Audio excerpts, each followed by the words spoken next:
Welcome back. This is our 14th investigation reveal for the Ghost History Medium, where we went to the historic town green in Fairfield, Connecticut. Spirit really came through at this location. They brought up so many significant historical points that happened to this town in the past, and we're going to get right to it. First, we're going to get into the history of Fairfield and where my ancestors are involved in this, then go into the 1692 Fairfield witch trials, specifically the woman Mary, 1765 Stamp Act, Patriots versus Loyalists, the 1779 burning of Fairfield, and then finishing up talking about the Burr Homestead. Let's start off with some orientation. The picture on the left is an image of New York City and southern Connecticut. The red marker is where we were doing our investigation, and the image on the right is more zoomed up. The red marker again is in the middle, and I just wanted to show you how close we were to the ocean there. So on the historic town green, we stopped at multiple places. So the first one was where we did an introduction at the sign. The second one was in the middle of the trees in front of the cottage. The third was in front of the Sun Tavern. Fourth was behind the school. Then we went over to the garden area of the Burr Homestead, and then number 6 is where we finished up at the Burr Homestead in the front. Now, as you can see, there is a star, number 7, all the way on the right by the old burial ground. We did go there, but at that point in time, it was really dark, and, we did kind of a walkthrough, and we were hoping to see if we might pick up any orbs or anything like that, but nothing was captured on camera. The original founding of Fairfield was in 1639 when a group of colonists from the Massachusetts Bay Colony came down headed by Roger Ludlow. Now, Roger Ludlow is recognized as the founder of Fairfield, but there is a more tumultuous beginning to this area when in 1637 there was a Pequot War with the local natives, and Fairfield was actually originally called Ulconaway, which was meant the place beyond, and there was massacre for 2 years. And then I find it very interesting that the seal of the town of Fairfield is actually a Puritan shaking hands with a local Native American. Roger Ludlow is a really interesting character. We're going to talk about him again in one of the later stories, but he was the founder and the one who actually went and purchased the land from the local Native Americans and quote-unquote made the peace treaty. He's also probably the one that made the seal and himself on it shaking the hands, but either way. He's also known for creating the original origins of Fairfield, Connecticut in the four square system, and this four square system is still seen today in the roads and is preserved around the town green.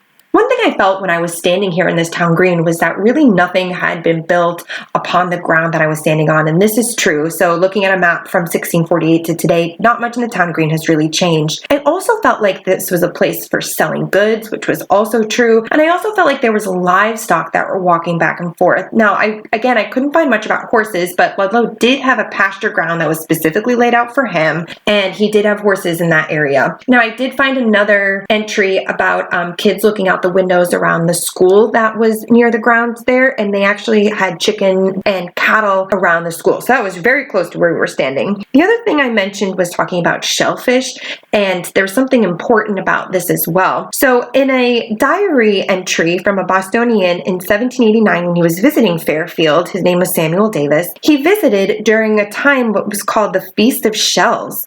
And this was a time of remembrance for back in the day when the Puritans were eating shellfish for survival. And the very interesting thing about shellfish, and this was specifically oysters, and oysters were very important back then and still are to the coastal communities today. What's interesting about oysters is that they can be harvested all year round. So this could be a food source for them during those brutal New England winters in survival. Last thing I want to mention about the town green was I did feel like there were hangings in the area or whippings. I couldn't find any evidence specifically that there were hangings in this town square. There were hangings in Fairfield, but I couldn't find anything definitive in the area. Hangings were very common forms of punishment back in the day, and so were whippings. And there is documentation of a whipping post right outside the old meeting house. And nowadays it can be seen as the town bulletin. So again, why did I even go to Fairfield, Connecticut? Why was I even there? Well, my ancestors, going back to Geyers, all the way back to the 1660s, can trace my ancestry back to a Luke Geyer, who is from Fairfield, Connecticut. One interesting fact about my ancestors here was they were not landowners, so they weren't registered as landowners, so this could be that they worked for somebody else or rented land from somebody else. But at some point, they were married into more established Fairfield families, and they were given a home on the Barrows Plain, and you can see the Barrows Plain on this map here. Okay, now it's time to talk about the 1692 Fairfield witch trials and find out who Mary is. So unfortunately, accusations of witchcraft was not singular to Massachusetts. It also happened in Connecticut as well. And this is very interesting, but Roger Ludlow, who we already talked about, our friend Roger Ludlow, he actually made the laws of Connecticut. And here you can see on a capital laws, which was made in 1649 to 1650, if any man or woman be a witch that is hath or consulteth with a familiar spirit, they shall be put to death. The first hanging of witchcraft in Connecticut was in 1647, and it continued multiple hangings, male and female, all the way up into what's going to trigger us into talking about the 1692 witch trials and Mary. Elizabeth Knapp was hanged in Fairfield in 1653, and at the end of this hanging, some women went up to the body and actually examined it. And the examination of the skin and the body and the conformation was actually one of the ways that they determined if a woman was a witch. Yeah, it's crazy. And this woman, Mary Staples, made a statement that this woman is no different than I am. And her statement is going to catapult her into being accused of witchcraft twice and surviving. Most women who were accused of witchcraft were elderly or poor or lived on the outskirts of town, or sometimes the ones that were just a little too outspoken. And that's the case for Mary Staples. So after this incident at Goody Knapp's hanging, and when she made this outcry, none other than Roger Ludlow accused this woman of witchcraft. Now, what's even more interesting was because Roger Ludlow is actually the plot neighbor of this Staples. Mary Staples' husband, his name is Thomas Staples. So it's believed that there was some type of strife between Roger Ludlow and Mary Staples, and Roger Ludlow is not a very good person to have a strife with because he's the founder of your town. So he accused her of witchcraft. But the most fascinating thing that happened was Mary's family rallied around her. Her husband did not take this, and actually her husband sued Roger Ludlow for slander for his wife, for false accusations. Yes, and they went to court. And you know who won this court battle? Mary Staples and her husband, Thomas. Now, when I was standing there and I was talking about the witchcraft trials at this time, I was getting the feeling that a brother really helped her in the trials and brother really helped her get out. But it was actually her husband. So I definitely want to acknowledge the husband, Thomas. I love how Spirit brought this story to me. They gave me Mary, they gave me trials. They also gave me a brother of the family really helping out in the trials. And it's because of this trial that the standard of how to accuse a witch in Connecticut in the future was really questioned. And after this, no woman or man was accused, convicted, and executed in the state of Connecticut. But this does not mean that the hysteria ended. And just like there was mass hysteria going on in Salem in 1692, it boiled over into Fairfield, Connecticut, and there was another mass accusation. 6 women were accused. This included Mary Staples again, Mary Staples' daughter, Mary Harvey, Mary Staples' granddaughter, Hannah Harvey, Goody Miller, Mercy Disbrow, and Goody Clausen. There are conflicting results if Mary Staples and her daughter and granddaughter were actually prosecuted. It doesn't really seem like they were, and it's probably because they won their first lawsuit. One woman actually ran away and they couldn't find her, but 2 women were brought to court and prosecuted. This is Goody Clausen and Goody Disbrow.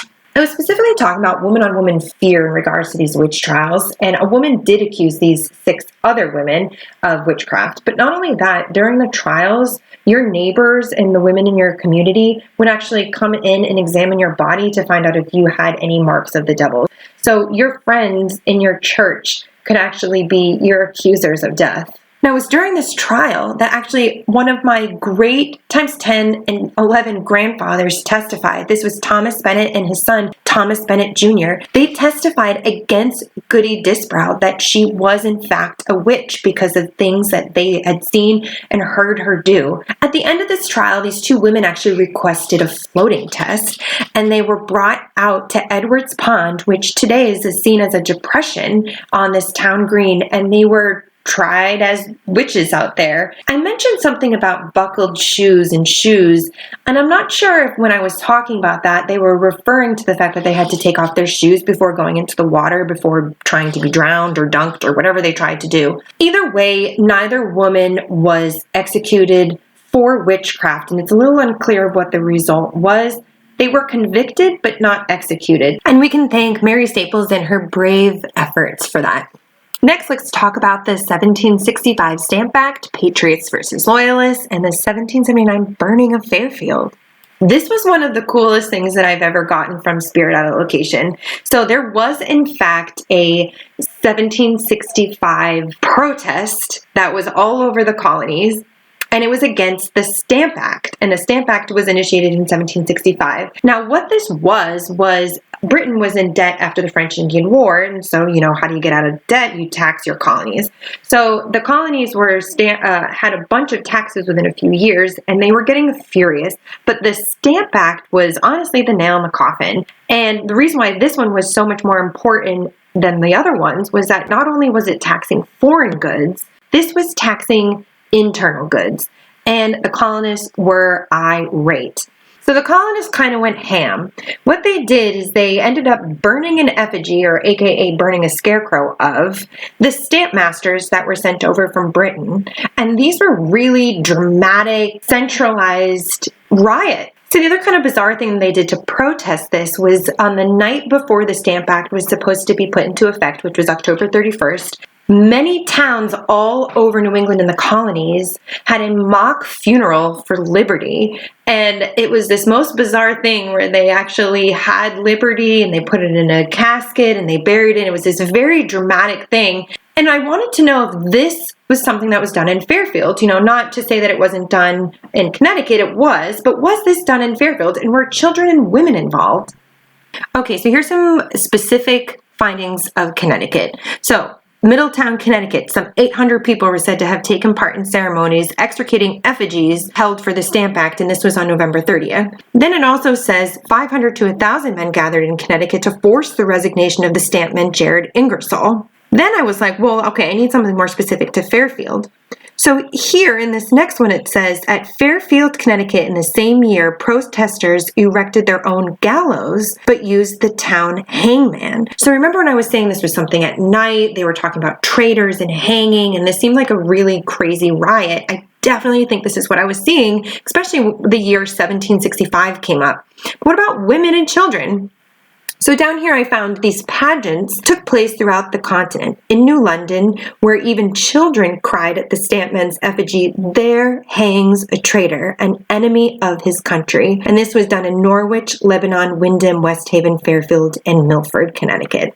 I love that Spirit brought up this event, and I wasn't really sure what I was seeing. It was very bizarre, but I love that they brought it up because this was the groundswell of the origins of the American Revolution. And what happened is during this time, a group of men came together called the Sons of Liberty, and they started working the underground and in secret communities. But it was this base of men that started taking over more organized rebellion, more organized protests and riots. And this organization was the base for the success of the American Revolution against the British. It was well known in the town of Fairfield there were very strong patriotic ties. The town was always on alert for attacks by the British, and their worst nightmares came true when on July 7th, 1779, a group of British forces came in and burned the town to the ground. What's even worse is it doesn't even seem like this was supposed to have happened. The British came in, they wanted to get to Black Rock Fork. They couldn't get it because the Patriots burned down the bridge. So then in retaliation, they headed south. And on the way, they burned some buildings, but not a lot. It wasn't until the mercenaries came in after them that they ravaged the town, and it's well documented that people were murdered, burned, looted, and even one of our heroines of this story, who we're going to get to in a little bit, she was robbed barehanded. So when I was standing in front of the Sun Tavern and I was looking out and I was seeing the entire area on fire, I was confused because I saw lightning with it. And with this lightning, I thought it was a drought and a lightning strike came down and burned the town, which happens. And that was my interpretation of what I was seeing. But that really wasn't it. What really happened was the British came and the mercenaries came and they burned the town. Only a handful of houses survived this. But it's well documented that on the night of the burning, there was a massive thunderstorm, and it's described as the terrifying scene became even more dramatic at night. A lightning storm illuminated the sky, making the flames visible to distant observers.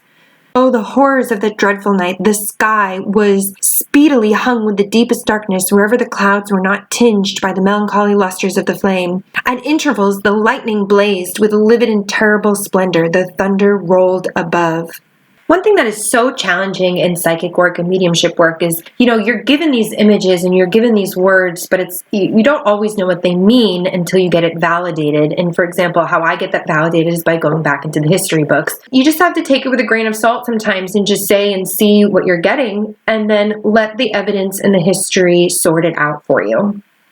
So I saw the lightning and I saw the fire, and I made the assumption that it was because of a drought, but that was not correct. And one of the reasons why this is still present at this location, because obviously it was a huge scar on the landscape, it was a huge scar in the community. They even took years of rebuilding before many houses and people came back. Not only that, but actually community members left and created a new community in Ohio, which they actually named the Firelands because of this very traumatic event.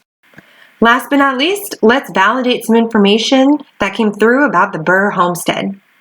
Just as a reminder, when I go to these locations, I really do my best to try and not know anything about them. And if they do have informative signs, which this town green does have a lot of informative signs, which are awesome when you go and visit, I really try not to look at them. Kyle will actually be the one to take pictures, or if we do anything by a sign, we do that at the end as some validation for ourselves. So when we came up to the Burr Homestead, we came up through the back, through the garden area where there are no signs. So I didn't know the name of this place. I didn't know anything about it. And then we came up to the front just as the sun was setting.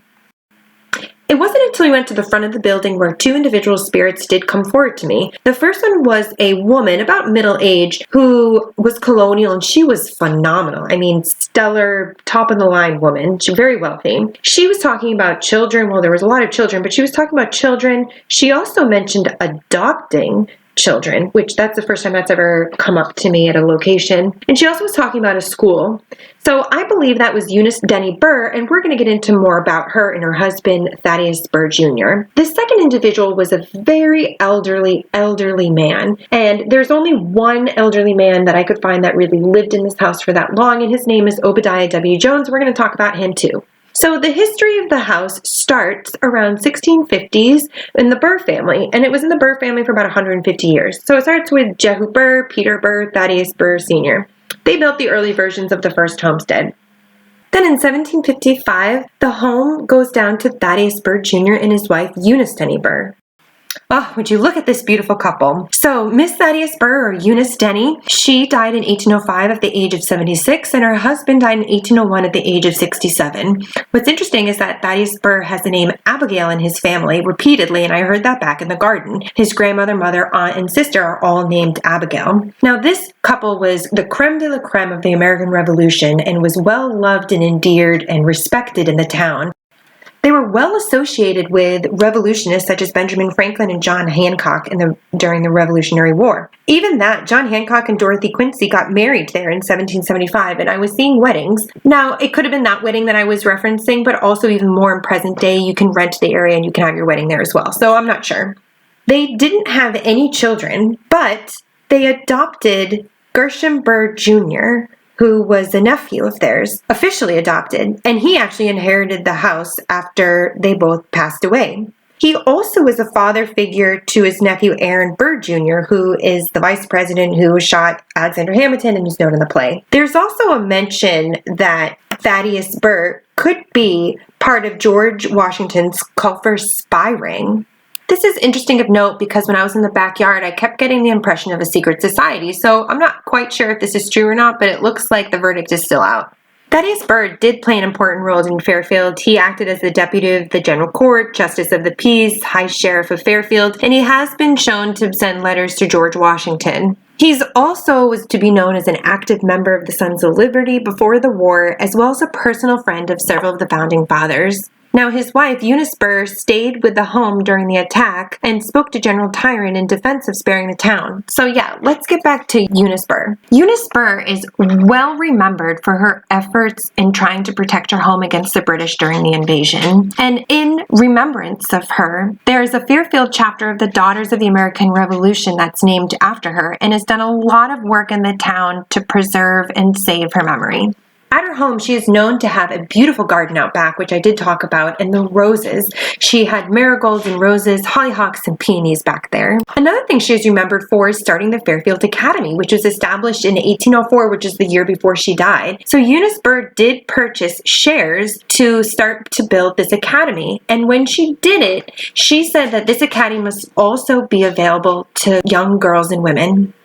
So after Thaddeus and Eunice passed on, the house went to their adopted son, General Gershom Burr Jr. He died in 1828 at the age of 60, and at that time it then went to Obadiah W. Jones in 1830. Now, I strongly believe that Obadiah W. Jones is the elderly gentleman that I saw there. And why I say that is because he died in 1889 at the age of 96 years old, which is practically unheard of back in that day. Also, I mentioned when we were there the year 1889, and this would be very significant because that was the year that Obadiah W. Jones passed away and William R. Jones got the house. Not only that, I was still seeing a lot of children, which was interesting that I was hearing about adopted children and also seeing a lot of children. So I believe there was two different messages coming through there.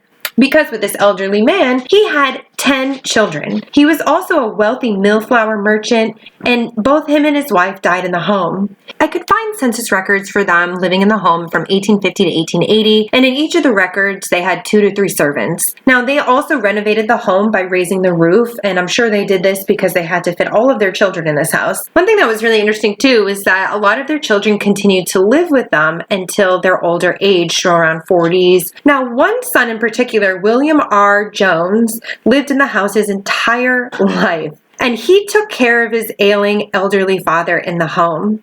He never married, and he also died in the home. This is an 1850s census excerpt from Obadiah W. Jones, and it's just going through all of their children that they had living in this one house. Not only that, here you can also see that they had another relative, Charity Jones, and then also 2 servants. After William R. Jones passed away, the house went to A. Holland Forbes at some point in time. This was a very well-known balloonist who would travel around and do balloon races all over the country, which is kind of interesting. Then in 1914, the house went to the Warner family. This is a very wealthy corset making family and braziers. So DeVere Howard Warner and his wife Isabella M.C.W. Warner, they both passed away in the house. They extensively redecorated it, and even to the degree that it said that it was in a Victorian era inside. Mr. Warner died when he was 65 years old. Again, he was a famous corset maker. This is a census from 1930 showing him and his wife and 2 other servants, well, actually 3 other servants living with them. And then just another note saying that the Mrs. Warner also died in the home in 1931. This is a picture of Mrs. Warner, and she is well known for her extensive garden and her beautiful flowers. She actually hosted flower shows for the Garden Club from 1924 to 1927, at least from what I could find. It could be more years than that as well. And she received many blue ribbons for her garden and her flowers and her roses as well. So then in 1962-1963, the Fairfield Historical Society purchased the Burr Homestead, and they purchased it from a Warner family estate. So there are a few other names that are associated with the home that I couldn't really find much information on. This includes Rattle and George Simpson and Stephen Tomlinson and Nellie McMahon. After the Fairfield Historical Society bought it, they turned it into some offices, but now it's really mostly just a historical site to visit, and that's used for venues and recreation. Well, I hope you get a chance to go visit this beautiful town and this wonderful town square. There's so much information to be had and so much history right down to the roots of our origins of our country. So whenever you get a chance and you're passing by the ocean, stop by Fairfield, Connecticut.